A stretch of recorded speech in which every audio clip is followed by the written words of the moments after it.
Well, welcome back to our study on Ruth. We're going to be picking up in chapter 3 this week as we look at the second encounter between Ruth and Boaz. And this situation can seem a little bit scandalous. It's one of those situations where you read it in Scripture and you're like, did she really ask her to do what she seemingly asked her to do?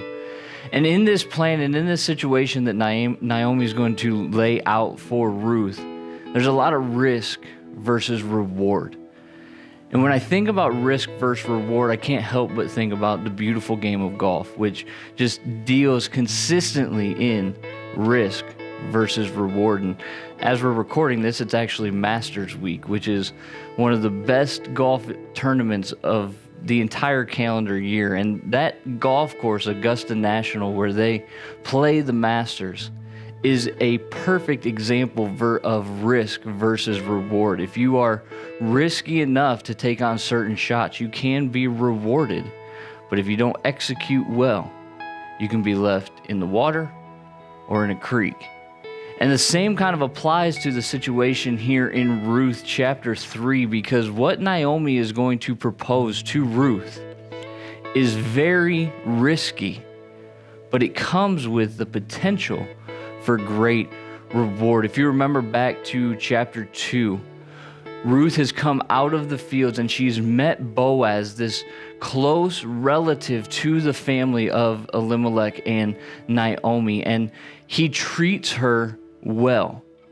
In fact, he allows her, she was gleaning in the field, following behind those that were working the field, to just pick up scraps, and he sees her and he recognizes her, and her reputation had gone before her, and he allows her to sit at his table and kind of takes the foreignness of her Moabite heritage away a little bit and invites her to his table and really treats her with honor and respect, setting an example for us.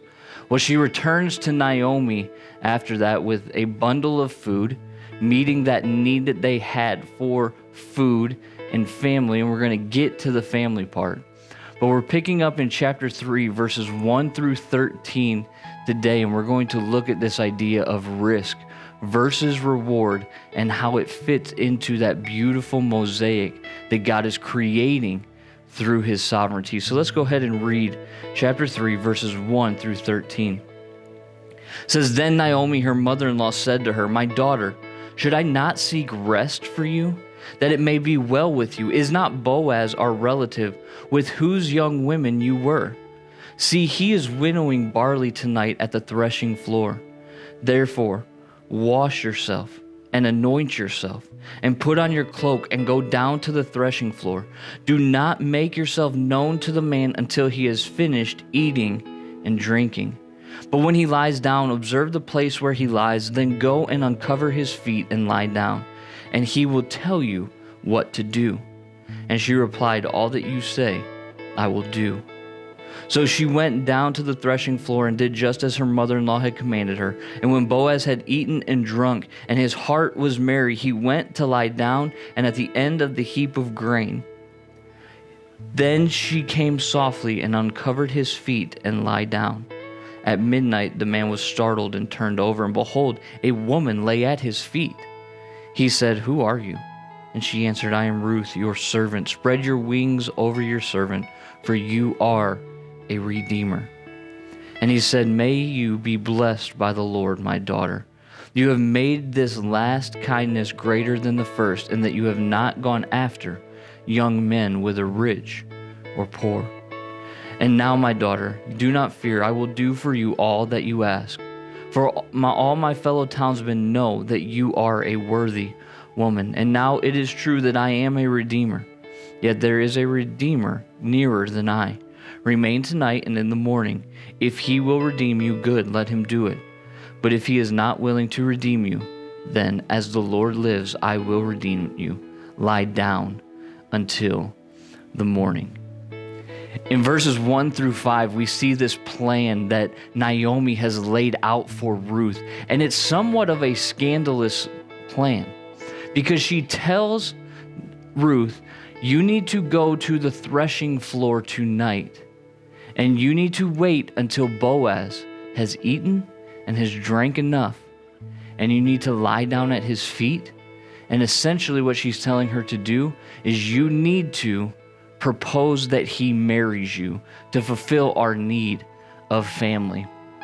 Now, there are some believe that there's a sexually explicit, scandalous moment happening in these verses, but there's really truly no evidence for that. Yes, the overall look of the situation does not look great, right? We have a young woman who's laying at the feet of an older man as he's eaten and drank to his heart's content, where it says that his heart is merry. So there is a little bit of suspicion surrounding the event. But the way that the event unfolds can only be met with words like honor and respect because of the man that Boaz is. Now, when we look at these first 5 verses, we see this plan, and we talked about risk versus reward. This is a very risky situation for Ruth because she's going to put herself in a very susceptible situation. And Naomi's kind of pushing the envelope. But what is interesting is in verse 3 where it talks about her making herself up. She said, wash therefore and anoint yourself and put on your cloak and go down to the threshing floor. This gives us the idea that Ruth's time of mourning for the loss that she's experienced while she was in Moab, potentially even the loss of her life in Moab, her country people, that whole declaration from chapter 1, that loss that she's experienced, this signifies that time of mourning is over. And she says, all that you say, I will do. And then we have this second encounter between Boaz and Ruth. We just had one earlier in the day when she was out in the field and he invited her to her table. She goes back home, brings Naomi the food. Naomi comes up with this plan that seems relatively risky in and of itself. And Ruth takes the risk on. And she goes to Boaz's feet where he's already eaten and he's already drank, and the scripture records that it's at midnight that he recognizes who she is in verses 6 through 13, and they have this beautiful encounter. And I want to focus on this idea of spreading your wings over me. Essentially, counterculturally, Ruth is proposing to Boaz in this moment. This is essentially a marriage proposal. I need you to marry me and to redeem me because you fulfilled my need for food, my financial need that Naomi and I have. You've upheld that part of the redeeming aspect of this story, but I also need you to take that a step further, and I need you to be my family. I need you to marry me. There's great risk in this because Boaz simply could just say, nope, not my job. Not going to do that. I've already given you a lot and I've already been very generous towards you. Now you're asking a little too much. There's huge risk in this moment. But we see that Boaz, being a man of integrity and clearly taken with the person of who Ruth is, he says, I will redeem you. I will accept that request that you have made. But there's a little bit of a problem. In any good love story, there has to be some kind of kerfuffle, right? There has to be some kind of problem that exists, because if two people meet, fall in love, and live happily ever after, there's no real drama to that. And the author of Ruth introduces drama in the person of a redeemer that's closer than Boaz. There was a specific line of how this Levite marriage should work. And Boaz was second in line. There was one closer that could redeem her. And being a man of integrity, he says, I will do it, but if this other guy chooses to go ahead and redeem you and Naomi and your lineage and your legacy, then I have to let him. I can't step in the way. Think of that example that Boaz is setting. Pure integrity, pure honor, pure respect. And so we see in this moment, Ruth takes a huge risk. Boaz rewards that risk because he's taken with Ruth. He goes, all of our fellow townsmen know that you are a worthy woman. Clearly, the respect that they have with Ruth, the way that she has come through for Naomi and left her people and made her declaration, she's clearly showing this example and character that is attractive to Boaz. And not only that, he makes mention of the fact that she hasn't chased after young men. She hasn't chased after rich men. She's essentially gone after Boaz.